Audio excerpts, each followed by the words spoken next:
Sebanyak 5.000 masker dibagikan Direktorat Lalu Lintas atau Dirlantas Polda Sumsel kepada para pengguna jalan raya di Simpang Caritas Palembang, Sabtu 19 September 2015. Dalam pembagian masker, terlihat puluhan anggota polisi wanita mengenakan pakaian adat Sumsel berupa kebaya.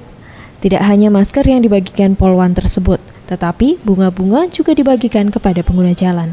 Menurut Mardiana, warga Sukabangun mengaku kabut asap hari ini sudah mengganggu baik aktivitas maupun kesehatan. Selain itu, dirinya mengaku repot jika setiap hari beraktivitas harus menggunakan masker. Ya seneng aja karena kebetulan nggak bawa masker gitu, jadi dikasih ya alhamdulillah gitu. Sementara itu Bambang Pristiwanto, Dirlantas Polda Sumsel mengatakan kegiatan pembagian masker yang dilakukan ini karena saat ini masih tebalnya kabut asap dan membuat kualitas udara menjadi buruk.